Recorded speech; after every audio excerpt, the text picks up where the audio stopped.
ကျွန်တော်နာမည်ကတော့ဇော်ကလေးမျိုးမှာကျွန်တော်တို့အတင်းနာမည်မလိခပါအတင်းချီဆိုင်တဲ့မျိုးနေရတော့တင်ကန်းမျိုးနေဖြစ်ပါတယ်ကျွန်တော်တောင်ဝင်ရတဲ့ပိုင်းကတော့မန်နေဂျာဖြစ်ပါတယ်ကျွန်တော်ရခဲ့တဲ့စုကတော့ Family Award စုဖြစ်ပါတယ်ကျွန်တော်တို့တန်ပွဲမှာ22ပွဲချင်းပြန်လာခဲ့ပုံမှာ6ပွဲနိုင်2ပွဲတည်ရှုံးပွဲအနေနဲ့14ပွဲရှုံးပြီးတော့ရဘူး59ကိုပေးကို94ကိုရမှတ်20နဲ့အဆင့်9နေရာမှာရပ်တည်ခဲ့ပါတယ်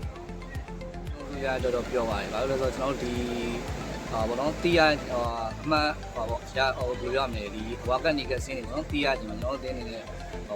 စုတစ်ခုရနိုင်နေဆိုတော့တီးပြနေအောင်မှာကျွန်တော်တခြားပေါ့နော်အတက်နိုင်ဆုံးပေါင်းမဖြစ်အောင်ပေါ့တခြားကလေးတွေတင်းနေကလာခိုင်းပြီးတော့ဒီစုရခဲ့လို့ထင်ပါတယ်ပထမကျုံမှာကျတော့တကယ်ဟိုပေါ့နော်ဒူရက်ကွက်တွေကကလေးတွေများလုံးရှင်နေတာဖြစ်တဲ့အတွက်နည်းနည်းအားရုံမှုတွေရှိရောဒုတိယကျုံမှာကျွန်တော်အနေနဲ့လိုအပ်တဲ့နေရာတွေကိုပြန်လည်ပြီးတော့ပြင်ဆင်ပြီးတော့တက်နိုင်တဲ့များအကောင်းဆုံးဖြစ်အောင်ကလာခဲ့အတွက်လူချင်းနဲ့ရလာတဲ့ခုတော့ရခဲ့ပါတယ်ဒီကားတည်တင်းနေတယ်ပေါ့နော်ဟိုU16